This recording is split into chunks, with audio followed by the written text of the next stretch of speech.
Thank you, I appreciate that cooperation, because then I don't have to go all night. We want it to feel like summer. Where I have to do that?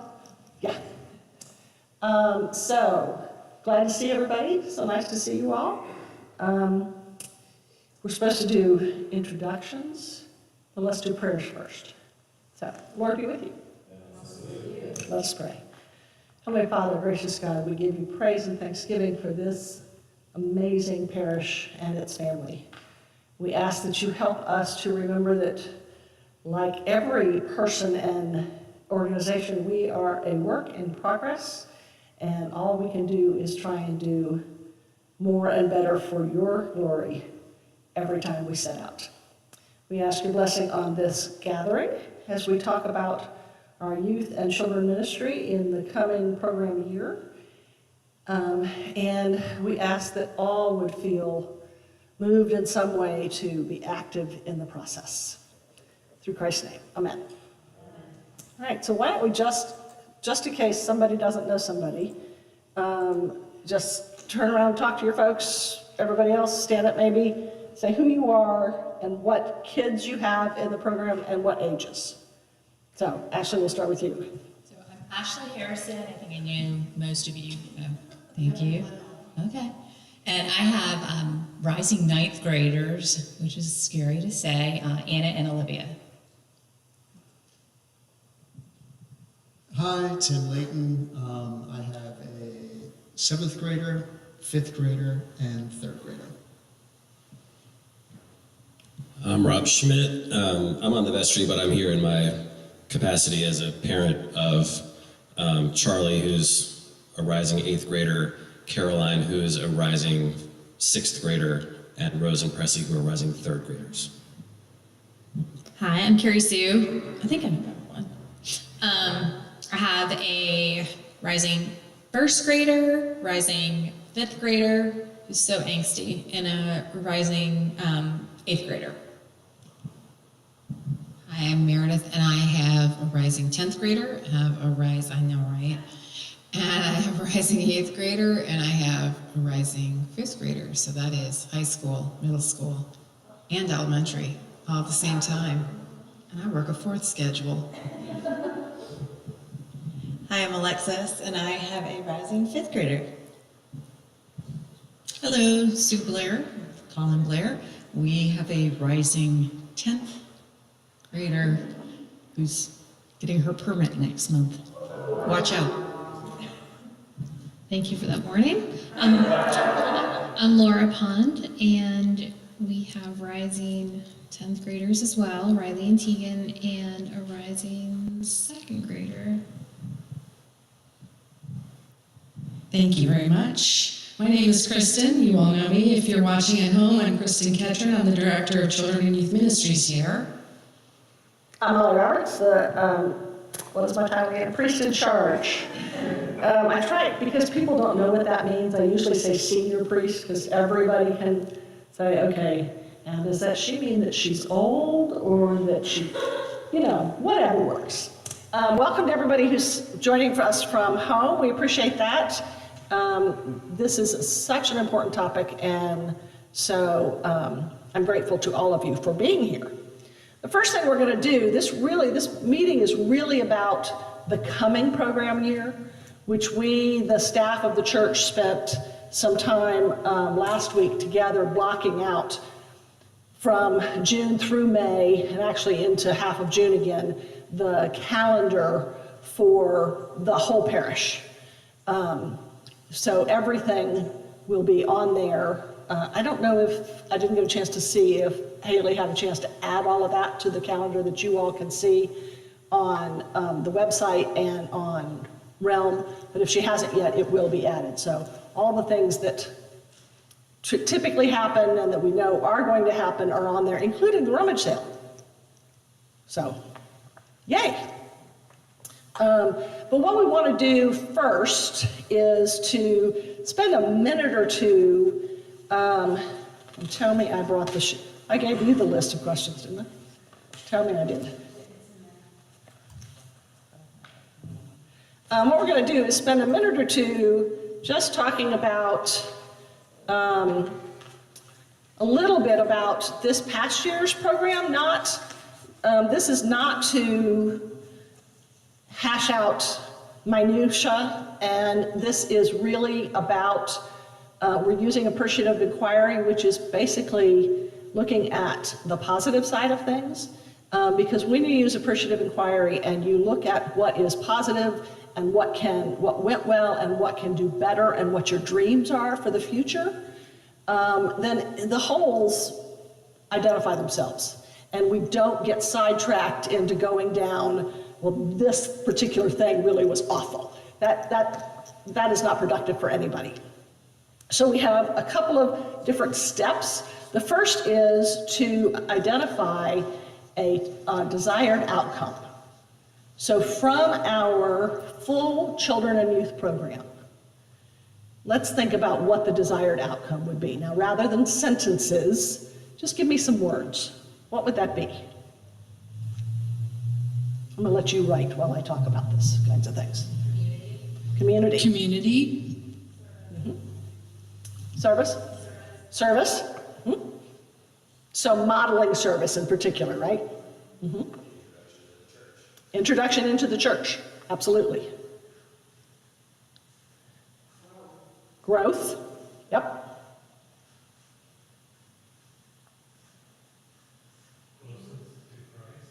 Closer to Christ, yep. Yep. Developing a relationship, yep. Inclusivity, thank you for that. Yes, inclusivity.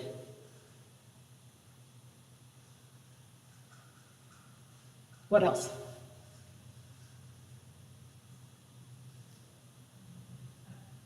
place where children can ask and you can ask questions.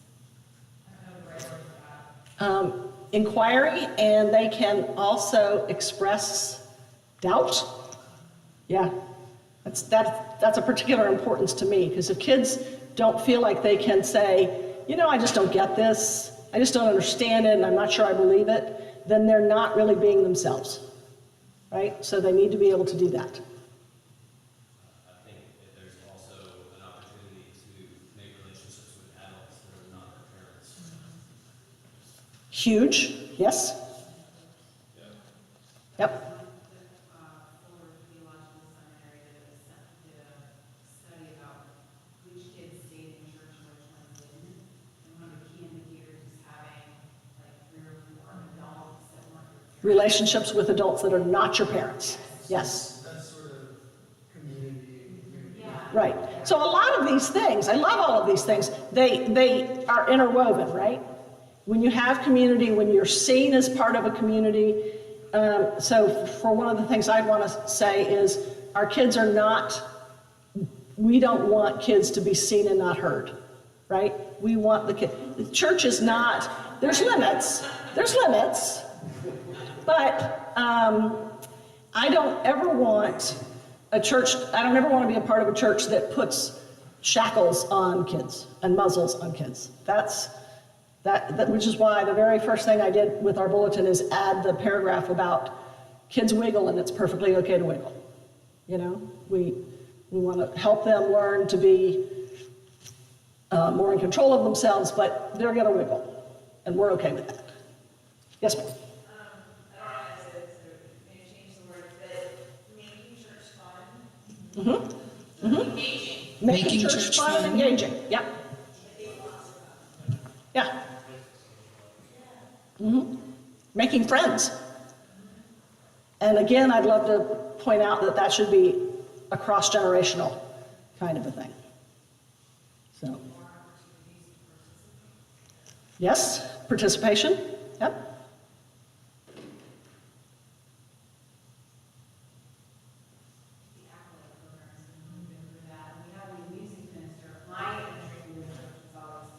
Right. And we think we have some musical kids, but that hasn't been something that we've incorporated before. That might be something to think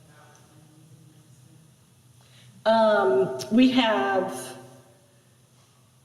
29, I think the latest number was, am I right, Kristen? Yes. 29 kids signed up to Acolyte for the coming year. No, he counts in the 29. Yeah, sorry. We're not over that hump yet, but yeah. There are churches that don't have. They don't have, Kids that age. yeah, or don't have 9 acolytes. Yeah, yeah. Yes. So when you look at these things, so again, remember that they are interwoven. Community, service, learning about service, learning to provide service, intro to church, and closer relationship with adults and not parents, and relationship with Christ. So intro to church, relationship with Christ, personal growth among the kids, inclusiveness, making sure that everybody feels inclusive, even when they themselves feel like they're the odd man out. You know, and every kid goes through this. Every adult goes through this. I just don't fit. There's not a place for me. But if I'm welcome, then I'm good anyway, right? Able to inquire and ask questions, express doubts, relationship with adults that are not their parents, making church fun and engaging, making friends at church intergenerationally, participation, being involved in church, and music, if there's a way to involve the kids in music. So this is, would you say that this is an adequate list of things that would be our desired outcome? One thing I do want to point out is there has traditionally been a drop-off after, J2A or whatever. Right. Nobody comes anymore. We have a ton of 29 kids. And so how do we, I guess that, ties to engaging and participation, but that is really important to me. I don't want, 10th grade, then no one comes anymore. I don't think that's an ideal. Yep. I can say, it's not on the board, and we don't want to say it. Not. Because inclusiveness is important, right? Inclusive of all, but I know that at the different ages, at different stages, kids like to be more with kids their own age. Right. And that creates a little bit of a challenge in getting the older kids to come back when they see, oh, I'm going to be with middle schoolers and I'm going to be with elementary, just kind of all put into one bucket. Right. The Okay, so activities I think that's great. Jeff, let's go down the next path, okay? And that's what I was saying, not saying that's a negative. Right. Yeah, it's a reality. Okay, so let's now, would you move that one?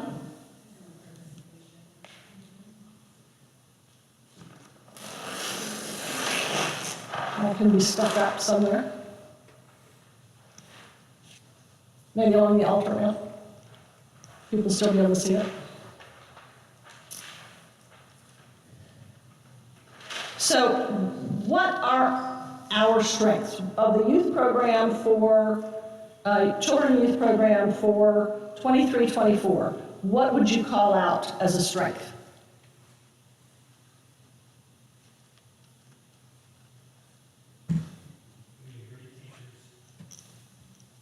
Wonderful volunteers, yep. In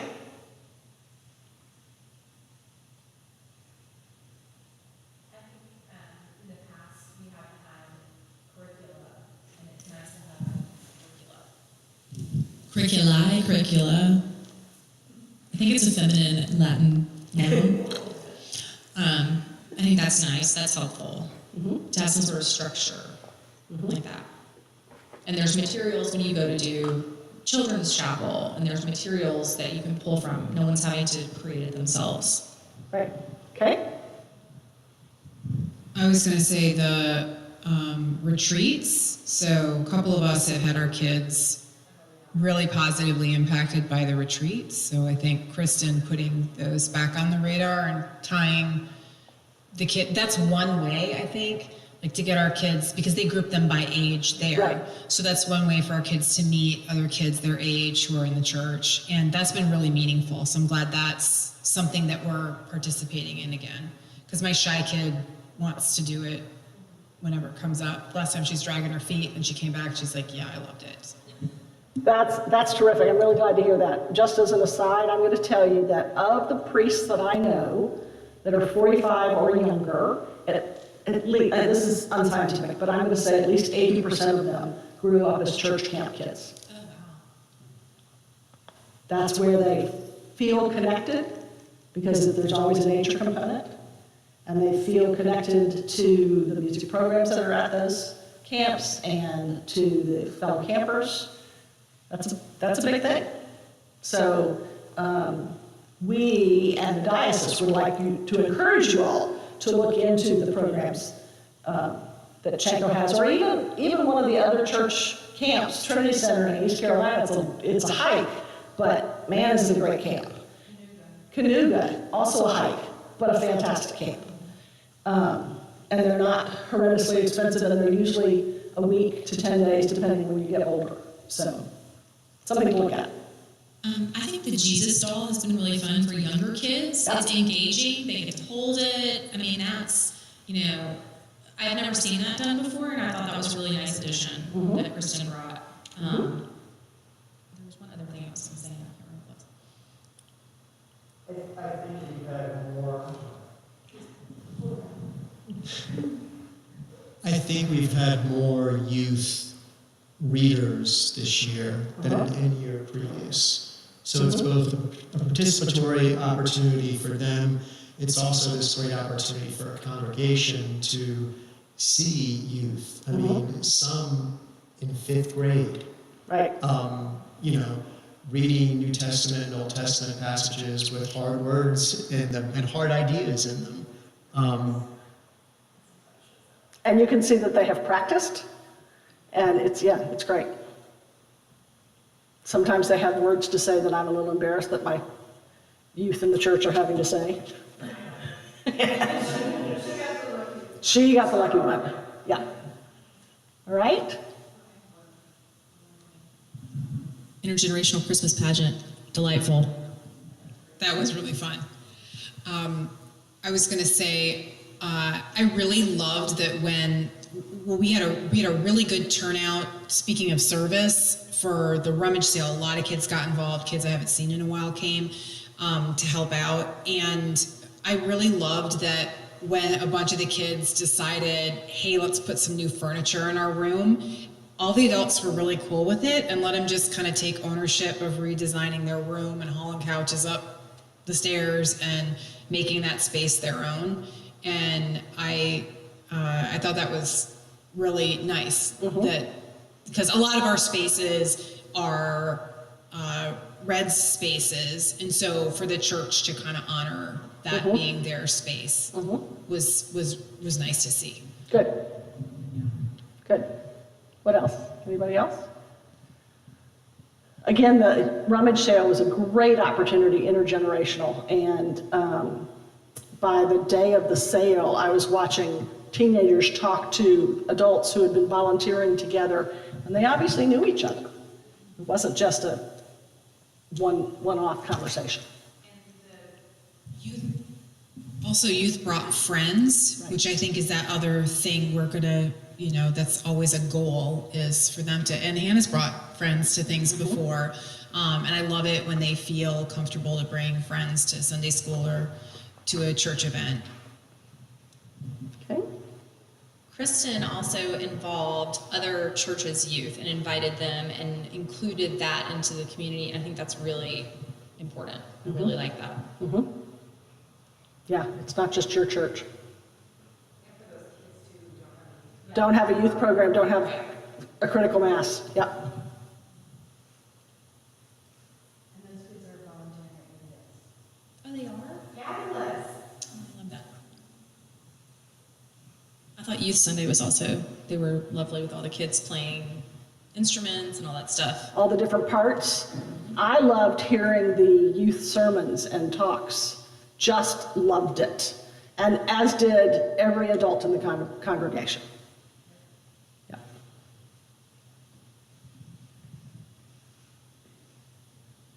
Okay, so we've had some really good things going on this year. And that's with having somebody really dedicated to it, Kristen really dedicated to it, but coming in late to the game. So having to start up with a lot of things without time and so forth. But that's what experience will do for you. So, okay, let's go to the next question. What might work well for the coming year? Now, this is not to say this part was lacking in 2023. This is to say, what might we do to make 2024, 2025 even better?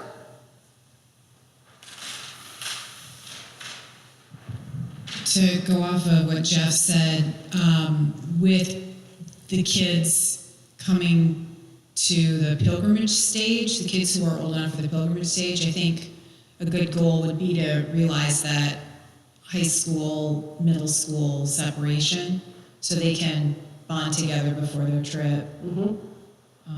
Yeah. Like, who's next?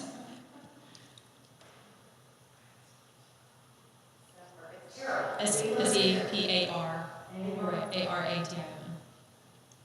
I won the fourth grade. I won this county song in fourth grade in Haywood County. I-O-N. Not to brag, and I went to the Mid-South Fair. I-O-N. T-I-O-N. Oh. If it was separated, Yeah. Okay, what else?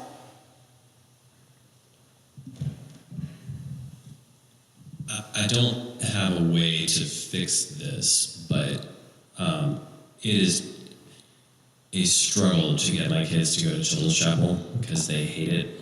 So I don't know how to fix it, but I just wanted to put it out there that we need to look for constructive ways to improve that. Okay. how has it been going with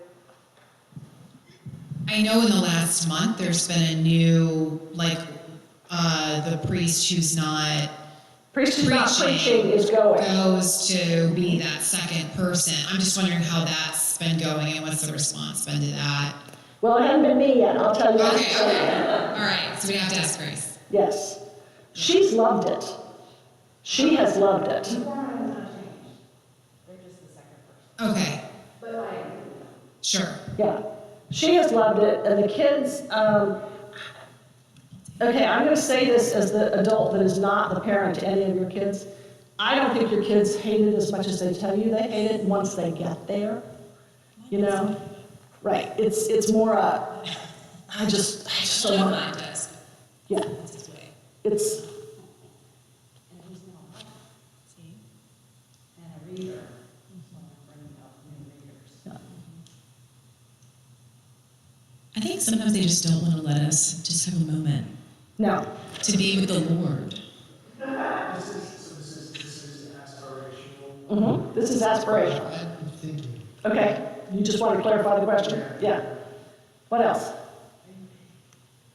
When we did the Feed More event, Yes? love that. Love there's More consistency, or like the Feed More when we had Pack the everybody bags? Yeah. rise against hunger. Yeah. really comes under here tonight. Okay. We're outreach. But we're involving more. That's an intergenerational activity. It was everybody, but having, I guess, more consistency or a certain frequency, cadence Right. to things like that, whether they're quarterly, that way you can come to expect them, plan them, get excited. Parish Family Game Night on June 21st. Yeah. Everyone's invited. And the Rise Against Hunger is already on the calendar for 24-25. So, yep. So silent back there. I'm just. Communication, good communication is really important. I don't think you can communicate too much. Yep. I think that There's no having such thing as over-communication. no such thing. There are parents who have 4 children and jobs, and you get emails from the school that seem to be absurd. Today, where But I think the communication, like the newsletter is great, and I think we need to continue making that better. I love QR codes, like, you know, when we put it in the bulletin, you know, let's make sure that it makes sense. We've been improving. Can I ask just from the perspective of someone who is still trying to get comfortable with it as well, or I've still have problems with Realm? Is Realm even, yeah? Is everybody feeling kind of like, I mean, Realm communication could be, but. So it looked to me like I was trying to figure out the event that's on the 13th for this month to sign up for high school for the Feed More High School event. And it looked like there might be on Realm a way to isolate for, like I was on my phone app. It looked like there might be a way to isolate for youth events, but when I clicked on it, nothing showed up. So basically I just scrolled through all the calendar events till I found it. So there might be some way that we can create a group or a tag or something for the kid events in case you're looking for them. But it is, yeah, when the landing page is a lot of information, it's hard to navigate. Yeah, it is a little clunky, but there might be a way to tag it, and that might help. Well, it's the weeds, but Kristen or Allison before she left, or Tara at her role in the vestry, someone in the fall had a printed sheet of dates for the fall. That was really helpful. Because that sheet goes on with mom and dad and into the calendar. I do put tags on the Realm. I'm not sure how you use that. It might be a thing that, because I have fewer problems. I have fewer problems when I'm on the computer than I do with the phone, so it might be a phone app thing. The phone app also. thing is not as robust. Here.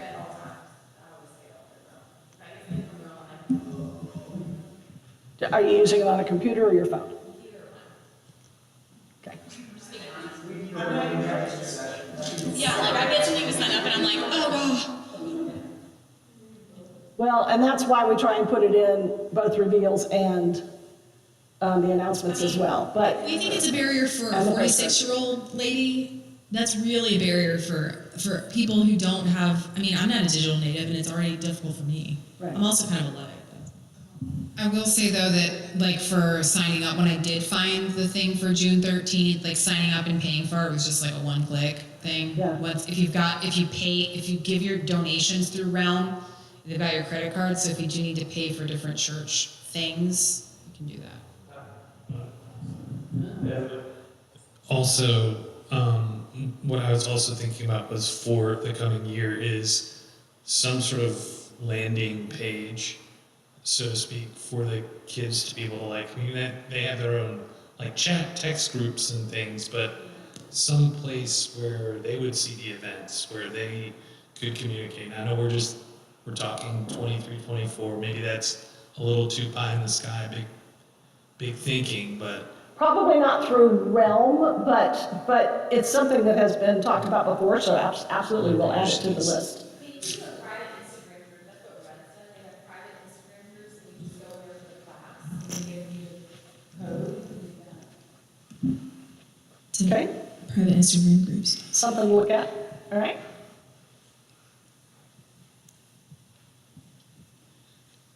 I think it would be helpful, especially as the mother of a teen daughter.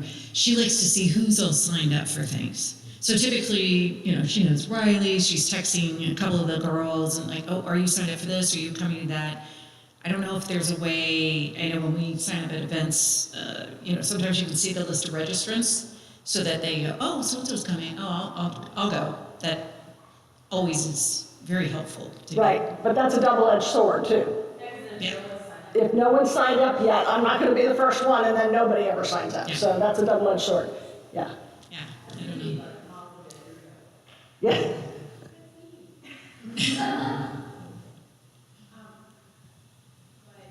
I think to your point, that's something that we have talked about this year is a way for them to communicate. So whether that's a private Instagram page, whether that's I don't think anyone, no one their age is on Facebook, are they? No, that's not a thing. Oh, God forbid, no.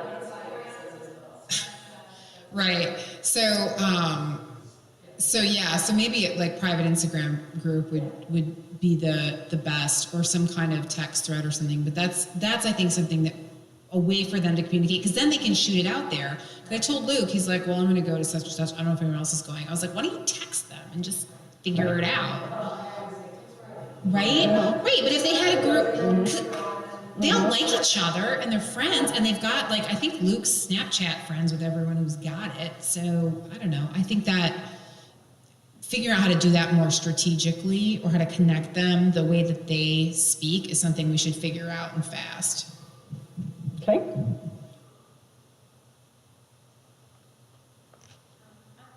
I don't know if this is something we talk about or not, but there are serious things that kids encounter, and I don't know if the curriculum includes some of those things. Like, we have alcohols in our family, there are things like assault and things like that. Like, I'm just curious, does the curriculum include that? And if not, are there ways we can bring up, like, some of those more difficult topics?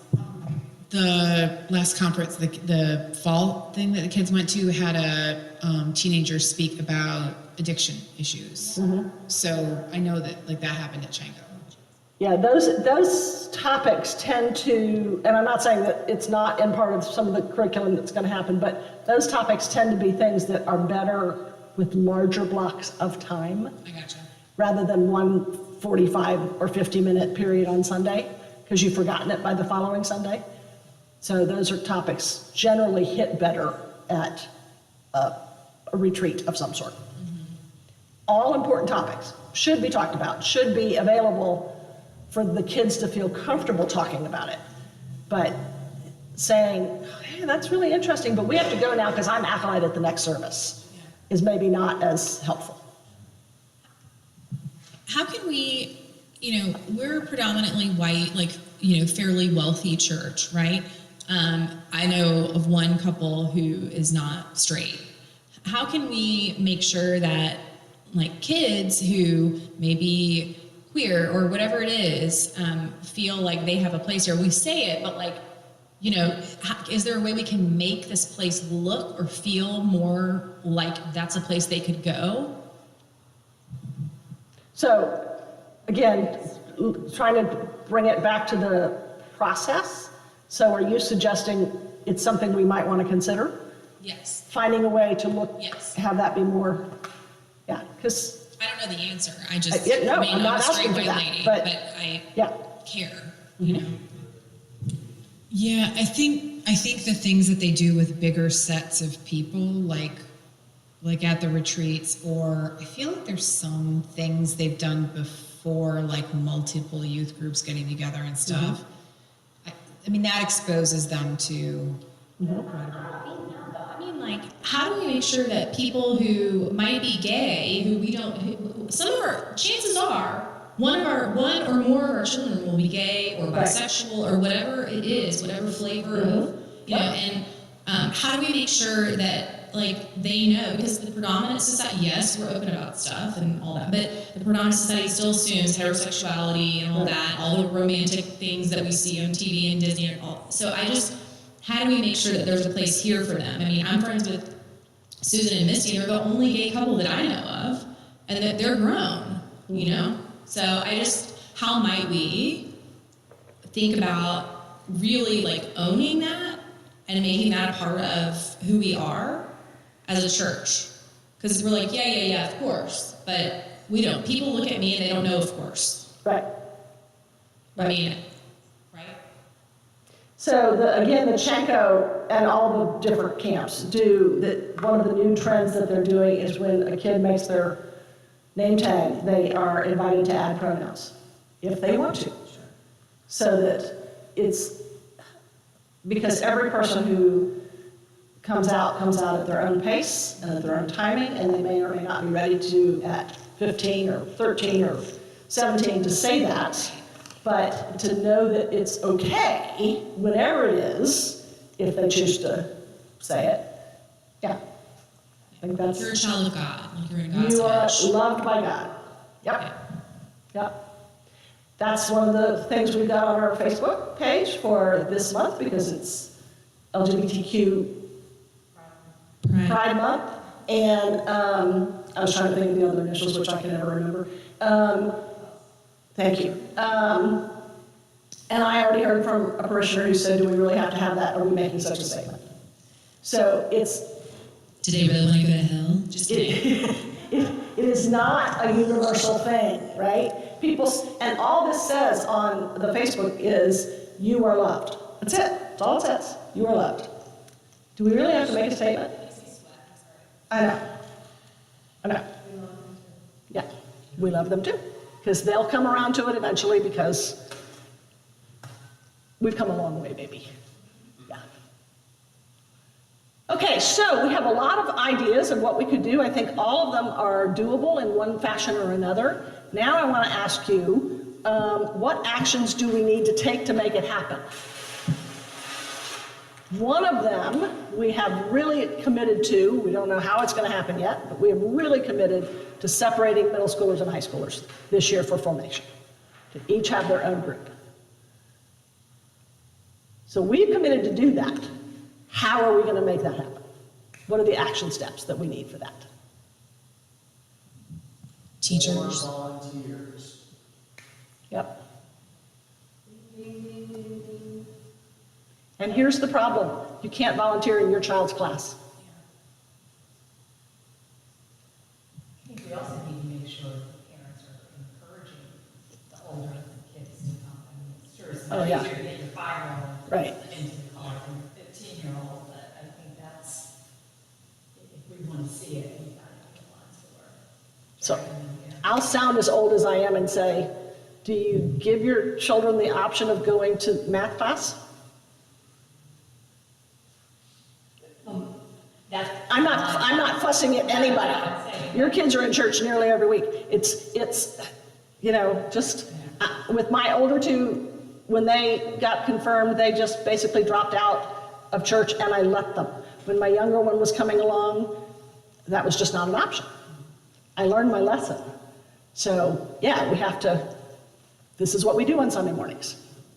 And I think this fits in with the communication piece and the Instagram or whatever else and finding out who's coming, because I do think that it's a collective action problem, right? Like, I can tell them to go, but I don't need to tell them to go if they already know that 3 other friends are going to be there that they're going to see. So I think getting some kind of communication. Do we have a press? Are we on Instagram at all? Like as a church, are we at all? I don't know. We can be through the Facebook page easily, but I don't think that we are. Well, that might be something, because I think that some of this, the kids can, like, I don't think that we necessarily have to be the heavies all the time. I think that if we support their communication, with each other, and can kind of meet them digitally where they are, I think that there will be more enthusiasm. And also, to be perfectly honest, like having experience with the group before last, I went on that pilgrimage and was the leader for 4 years with that group. Should have been 3, but then COVID started, so we just kept meeting. But historically, you also are not eligible for going on the pilgrimage if you're just dipping in now and again. Like, there has to be some skin in the game, and that lights a fire under a lot of them. And I know that the kids made that a priority, because we have busy kids just like we have busy kids now, and they made it a priority to come as often as they could, because they really wanted to go on this pilgrimage with their friends. Yep. And so I think those are 2 advantages that we have, is we can help them help themselves with the communication, and then if we do have that pilgrimage carrot, that is helpful. Yep, which you're going to hear about in a little bit. So yes, very definitely. What other actions do we need to have to make it happen? Rob? So just a thought that comes out of Scouts, the Scouts for middle school and up is run by other Scouts. Adults kind of hover above to make sure they're not doing anything stupid, but it's the job of the older kids to teach the younger kids how to tie knots and do first aid and all this kind of thing.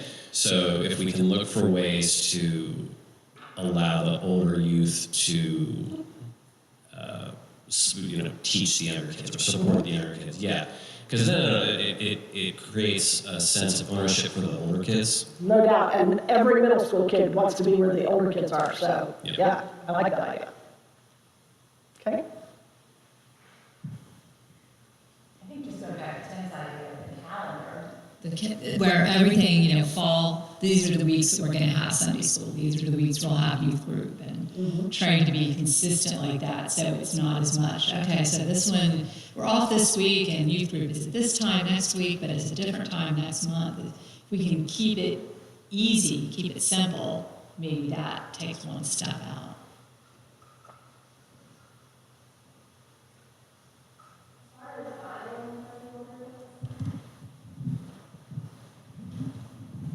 As far as buy-in for the older kids, I appreciate all the guidance and structure from everybody, but is there a way that some of the older kids could perhaps take some ownership of things themselves or be part of some decision-making? I don't know if that would help them feel more engaged, perhaps.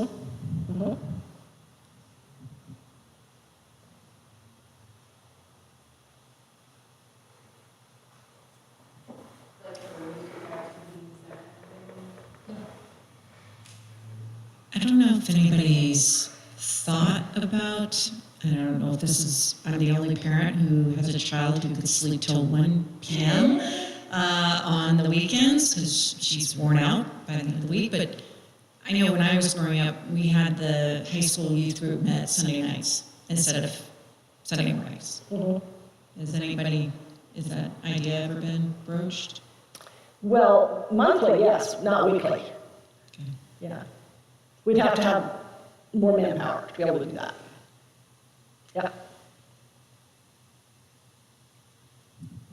I think something that worked well was the Sunday night events that happen monthly. And so, to your point about getting input, sort of crowdsourcing maybe from the kids, maybe, I don't know, older kids, or just what would you like to do? What would be a fun?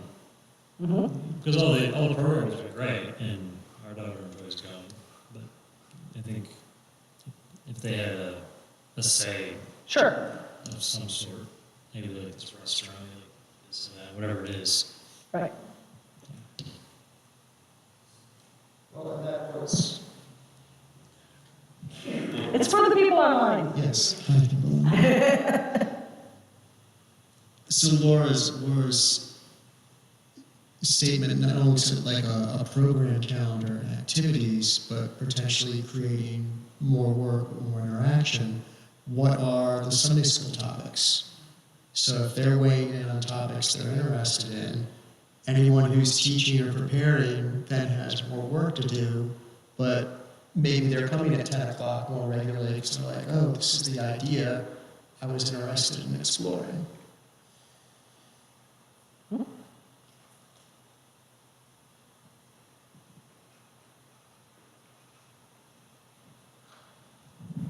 This is like super basic, but and a question. Does food attract them? It attracts mine, but like all the older, mine aren't that old. I mean, and is there a way we could like really, not just be like, here's a Twinkie, but something, I don't know. You talking about for youth group or Sunday youth. school? The youth. Yeah. Yeah. Food is always an advantage. Yeah.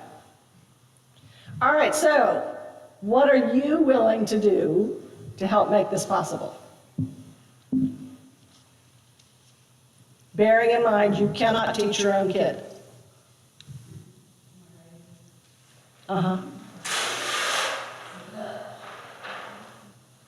I don't have to have answers right this minute. What I want is to plant the question.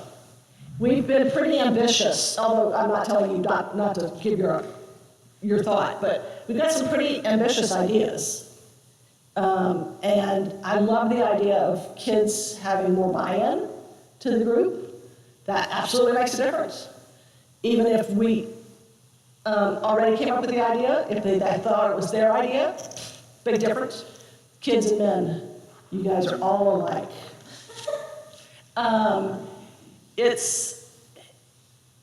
it takes a village, right? It takes all of us. So Meredith, what were you gonna say? Well, I was just going to say that obviously we need to have more volunteers. I think that some things that we could do, I'll say, first of all, I think people are hesitant to sign up for things that where they don't understand the commitment. So if we were able to say to them, we need Sunday school teachers. Sunday school teachers should plan on being there on Sundays for 2 times a month, and the prep work takes about 10 minutes or 15 minutes to read the Saturday beforehand. Everything, Kristen will provide everything for you, and you'll have a team member with you, so you will not be running this class by yourself. I think the more explicit you can be about duties and about time commitment when we're asking people, because people freak out when you ask them because they don't know. Right. And so I think that number one, that's something that we can do. Number two, this church has, as long as I've been here, had a real hard time letting anyone but the priest say anything. But I think letting a teenager up front and saying, this retreat changed my life, or we had like a year before the kids who went on a pilgrimage even talked about it.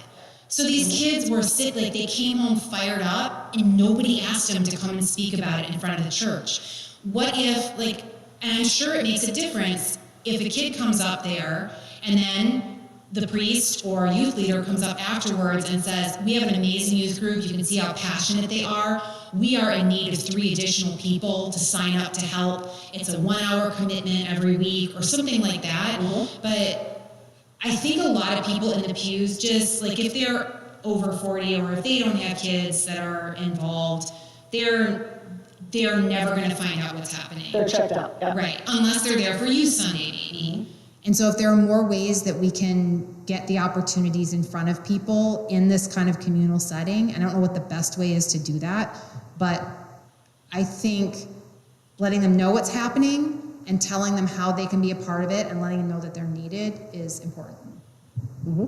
Well, on the topic of what am I willing to do, I all the time, and I will continue doing it, will just send personal emails to people being like, hey, reminder, this meeting's happening tonight, or hey, do you have grandchildren? And are they cute? Can you go to children's chapel sometimes? And help. And I try to do that, and I'll continue doing that. I'm also willing to, if it would be helpful for me to help run a meeting with the youth and the children, or 2 separate ones, to talk about to get ideas and then theme them. I'm happy to do that too. Mm-hmm. Get a 6-year-old up there and say, I like children's chapel. Can someone sign up and help? Please, someone. Put the cheating out there and then hand out that clipboard right afterwards. Yeah. Something, I don't know. But the direct appeal is... Direct appeal is everything. So would more of you, and again, this is a rhetorical question just for you to think about, would more of you be willing to talk it up for your group or whenever you're standing around at coffee hour or anything else to people who do not have children in the program, say, the kids are doing some great things, but we need some people to give an hour or 2 a month. Would you consider that? Let me tell you what it takes. A direct appeal is so much more effective.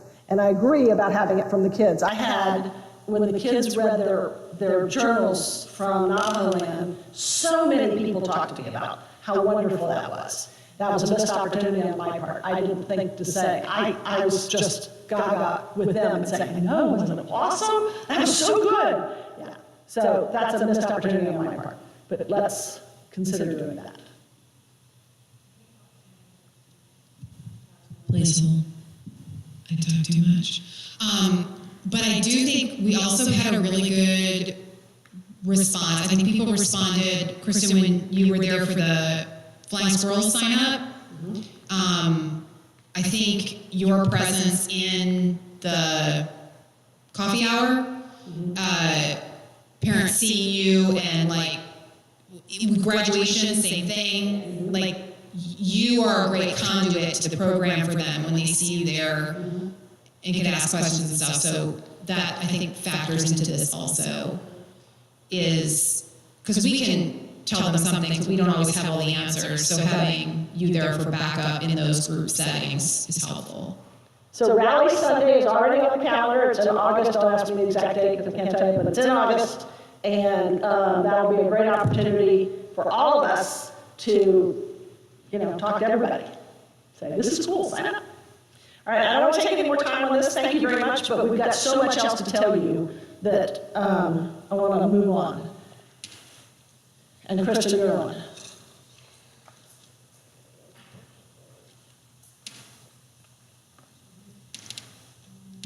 You want to wear mine?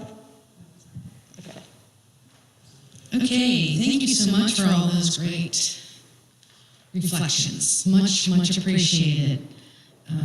We're all doing this together, and I love your children and your youth, and I'm going to do absolutely the best for them. So any ways that I can help you and you help me is just wonderful for me.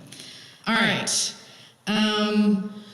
First up is confirmation. Now, this is just written on here, so I'm just going to, if you have questions about it, you can ask. So we're waiting for a date from the bishop for the fall.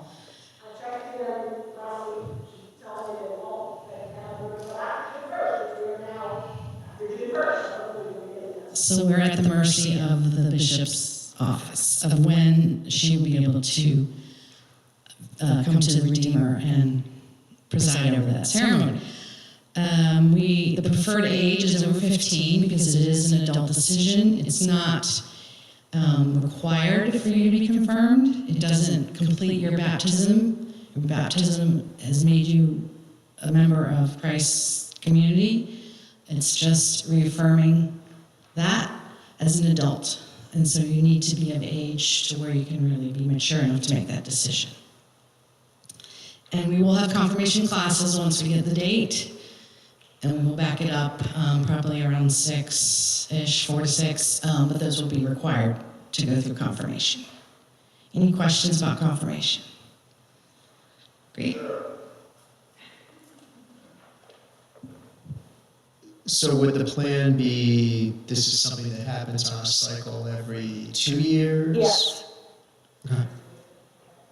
It's one of the things that each diocese does it differently, and this diocese does it differently than any of the others that I've been in, although each of them had their own way of doing it.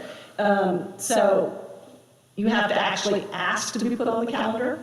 So the minute we are on the 2024 calendar, I will ask to be on the 2026 calendar, so that this is becoming an every other year event. And so everybody can plan because you have family and everything.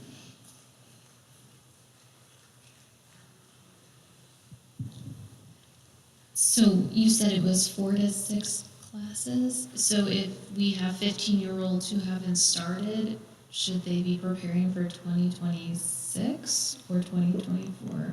You have 15-year-olds who are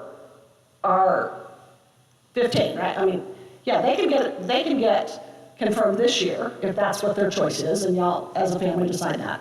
What we're talking about, the 4 to 6, is once we know the date. If the date is November 5th, then we'll back up the 4 weeks or the 6 weeks. We just can't tell you now what the dates are going to be because we want to make it flow into. Thank you. Does that make sense? Yes. Typically, the sequence has been pilgrimage and then confirmation, but there's no, I don't know that there's a reason for that. Oh, I was just saying typically the confirmation group has followed the pilgrimage, but I don't know that that's necessary or important, just the way it's unfolded before. So we have a very, I don't know, we have the same impression of what confirmation is, or it's different? Confirmation is the time where you make the adult decision, adult-esque decision, that you are willing to take over your responsibility for your own Christian formation and relationship. So the kids are saying, when they say, I'm ready, which is why I don't say no to 12-year-olds, but I don't encourage it. Because I'm saying to Luke, are you ready to be responsible for yourself for this? And your mom's not going to have to force you to do X, Y, or Z because you're ready to be responsible for this. You're ready to commit to that. Right. Yeah. A little different, yeah. And I wouldn't say that mean. You do. Mhm. Usually it's the parents, but. Yes, we usually have sponsors.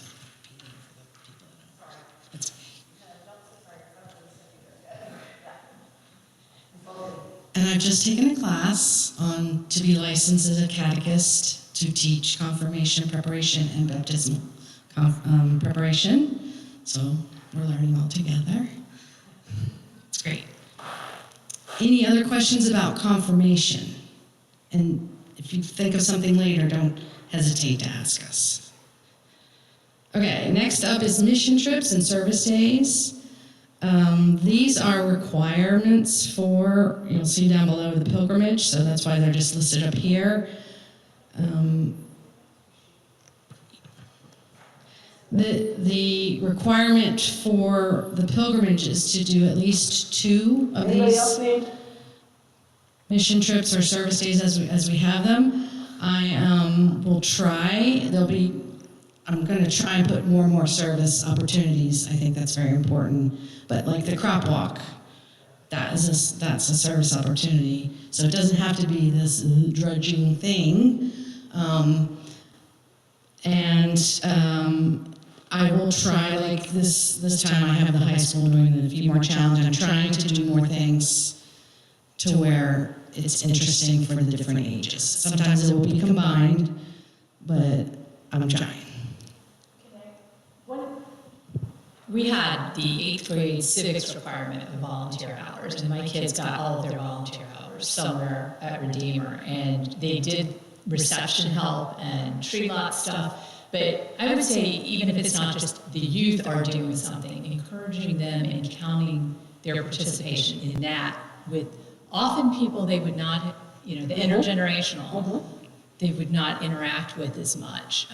It gave them an opportunity to try to show the adults that they were capable and could do things. So I would just want to make sure that we're going as broadly as possible on what we might look like for service opportunities, because I know some things come up and if it's this particular date and there's already a family commitment or a sport or whatever, it's so hard to work that. But there's so many receptions and tree lot opportunities that over the span of the year, you can probably find a few that would work. And as I was saying earlier to somebody, they can always come and help me. I have tons of stuff to do. Fun stuff, make it fun. Yes, so I really am pushing to add more of that in. That was not really a lot in there when I got here, so that's an important thing to me. Back in the day, when you had youth group every Sunday, I would do one Sunday was service, one Sunday was a fun thing, blah, blah, blah. One Sunday was with other churches, and one was a spiritual thing. So maybe we'll get back to that. Rummage sale, which was very successful this past year, thanks to Meredith and the team. The expectations for the pilgrimage is that they do 15 plus hours, and I have the log from who did what this year already. 15 plus for parent volunteers as well. And everyone must volunteer on the same day, on the sale day. Not the same day, sorry. Yeah. So, any questions about that? Like the date's been chosen, so we're getting that out like within the week, I guess. We did have some kids, if they had a conflict on the Saturday, then they came on the Sunday, because that whole weekend, there's a lot to do, the Friday, the Saturday, and the Sunday. So we, as my friend from North Carolina says, we could do, like if they're not there on the day of the sale, if they're there on Sunday to help with the cleanup, that's always a really heavy lift too. Right, but that would be an exception that we would make. Yeah. We say this, and then of course, we're not going to be tyrannical about it, hopefully. Any other questions about rummage sale? Now here's a big thing. We are looking for chairpersons for this 2025 rummage sale. So put your thinking caps on. It's very well laid out. Meredith has given a lot of time to documentation, making it easy for someone to step into this role. I can also break it down too, so that when we put the appeal out, we can also have, like, this is about how many hours it will take, and these are the responsibilities and stuff, so people know what they're getting into. And it has never, like, Gina started organizing things, but we've never, I mean, it can always get way better, but it's never been as organized as it is now. So I feel like whoever steps in has a lot of stuff ready to go. So we can make that appeal, but I can do that to kind of break down what the responsibility will look like, what Cynthia and I did. And yeah. And you're very right, just seeing that, it's not so overwhelming to people. It's like, okay, I could maybe do that. Anything else about the rummage sale that anyone would like to say? Okay. Do you know how much we have, I mean, like, as a line item? I know how much we've got in the last 2 years, but I don't know, like, what is, because some people said they were going to donations afterwards, but. We could, absolutely. Do I know it off the top of my head? No. Right. But can we? Yes. That would be helpful to know also, like, how much we actually work It would be, it will be helpful to know the amount that we're working with, yes. Okay. Yes. So I think there are a couple things about rummage sale that it would be nice if we decided ahead of time, like, are we going to take furniture or not? You know, and we don't have to decide that now, but I think, like, there were people who said, this doesn't make a lot of sense for us to do this, and then they were overridden, and then the same people who overrode them were like, where are all the, strapping young gentlemen who can bring in furniture? Well, they aren't here, so. Yeah, I mean, and it's true, like my husband does, so I think if there's some parameters that someone who's an authority can lay down so that then others who are like, what about this, aren't mowed over? Because we all, thought one thing and then it just happened anyway. Right. Yeah. So, and part of that happens in the first, right, in like the initial, in the first, I mean, it's like anything, it's all volunteer fun, so. Right. It's hard to make those decisions, those major decisions, Yes. without us being the group of people doing the We work. have like a church policy where we, maybe would say something about like reducing injuries or reducing risk or something by not having, I'm giving you that. Yeah. Right. Okay. Moving on to pilgrimage. So we're looking at early June of 2025. Now, we're talking really early June, like school gets out on Friday, we leave on Sunday. Got it. Yeah. The feedback has been that before they start their jobs and stuff, that's the best. It will depend on, I've been looking at some places, it will depend on what's available, but that's where I'm starting from. For the age, you must have completed 10th grade. The cost of the trip is going to be the total cost of the trip for everyone, minus the rummage sale money, and then divided by the number of people. And then you have the list of necessary activities that need to be completed to be able to go onto the pilgrimage. First up is a 50% attendance in Sunday school in the spring. The fall, the spring will probably be focused on pilgrimage. So hopefully that will be interesting enough for them to do that, And I love the idea of getting the kids to suggest topics for Sunday school. That's awesome. The rummage sale volunteers, the mission trip or service day, an urban adventure, which is a weekend trip away. So I can see how this group does being away and working with each other, and they can see how I do with, no, get away from the edge of the metro kind of thing. So I think that will be good for all of us. And then we've added community involvement of at least 10 volunteer hours, which they do for school, but we want to encourage that as well. So that's it. Any questions about this? Hold on. What is the relationship, if any, between like the mission trips and the pilgrimage? There was this like big schism, like several years ago, like we don't want to do mission trips, we want to do pilgrimages. No, we want to, and is there a relationship? Like is there a thing? They're two different things. Yes. A mission trip should be you're going to work, serving. And not to say that you cannot do mission on a pilgrimage.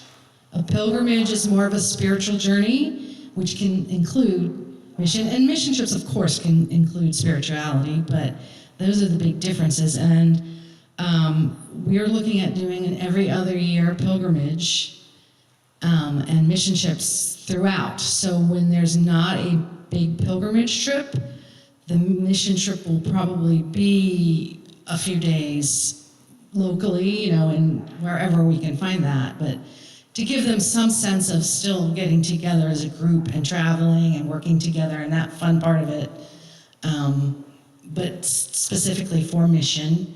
And there will also be days, service days, to allow those who would not prefer not to go away, whatever. So, does that answer your question? Yes. For a while, they were sort of using it for that. People use it for the same, the word. Interchangeable language. Yeah, interchangeable. So, technically that's what it is, but our pilgrimage, our trips are going to be a spiritual, historical, the church, of Christianity, and interesting, of course. Mm-hmm. Fun, an experience Yes. they wouldn't get, yeah. And a lot of times I've seen this happen, that kids who don't want to be confirmed to go on their pilgrimage, and they come back wanting to be confirmed, which includes both my sons. Mm-hmm. So. And is this for the prerequisites? I know for this year, we just have this year before the pilgrimage, but is the idea that is the idea that it'll be more of a multi-year process too? I'm just thinking, like for scheduling urban adventure, we should probably have the dates up for that soon because the kids, beautiful. Because I think previously we've done that 1 year and then that the other, and it just makes it a little less of a burden on the volunteers. And I know that there's some things we can't help this year, but thinking of it as a 2-year, because looking at all this can look like, oh my gosh, how am I going to get my kid to do all of this? But I think a lot of the kids have already done a lot of this, like with their volunteer hours and service trips and stuff like that. So I think thinking of it as like a 2-year roll-up process So makes it seem a lot more achievable, because this all in 1 year is a lot, but our kids have already, I think, started investing in these prerequisites. So kids would ideally go either after their sophomore year or their junior year in high school, because you have to have completed 10th grade. So you go after your sophomore year, 10th grade, after your junior year, if it just didn't fall, that's the year. That's not to say that the sophomores who went couldn't also go after their senior year. Odds are good they're not going to want to because they're thinking college, but we wouldn't rule it out. Yes, we were stymied by the timing. And we will take that into consideration for anybody that's having trouble. We will work with people to make it happen. We don't want to exclude anybody because they're trying. Right. That was a good point to bring up. Any other questions? In different years, the location's been determined in different ways. What's the approach for this year? Dun, dun, dun, dun. So I spent all day yesterday looking up different locations. So first of all, we talked about it a lot ahead of time. Yes. And I know some of the students talked with you also about that. Right. Yes. Right. Some students have talked to me about their ideas. And at this point, we need to check. I've chosen a list that Molly pointed out, some things that we need to make sure that it includes. So now my next step is to call the place to see what's available. I'm nervous about that, but it's going to be good. It's going to be fine. So then, once we make sure that those are available and offerable to us, we will ask for input on that. A commitment and a choice, yes. Yeah, I think, That's the idea about having them have some agency. Absolutely. Like that. Yeah. So I think one year they had the students decide, they had like different themes for each of the locations, and the students decided which theme was the most appealing, and then they're like, surprise, you're going to Romania. So, but then in other years though, they've said like these two, it's between these 2 or 3 countries, and then the students have decided from that. But I think they'll get really excited about having some voice in that. Yeah. They should definitely have input on that. What did we decide? We had 10 or 12 kids who would be eligible this year? 7 to 9. Oh, okay. That I'm counting to That are eligible this year or for next a year from now, June 2025. So that's not a bad size. We have 4 specific trips that we're looking at. We'll narrow it down to 2, and then bring in, and with lots of factors in those choices. And then we'll bring in the parents and the kids to say, okay, these are both great. Which one? Spin the wheel.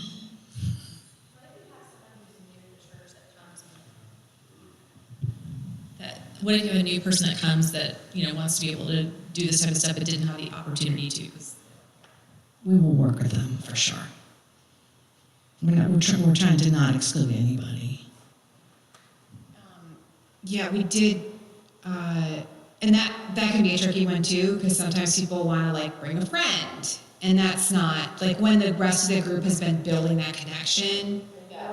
Yeah, you want to make sure that it's not just like someone's hopping in. We actually did have a girl who was lovely, who was part of the confirmation class, and she joined partway through their pilgrimage prep year, and her parents are very understanding, but she was just too close to the date to participate, but she was involved in all the other youth activities, and that was part of their confirmation class, but just the pilgrimage, she came in too late that year to participate. So, yeah, it's a hard call, but It will depend on timing. If we can make it work. If we can't, they'll be invited to the next one. Something? No? Anybody else?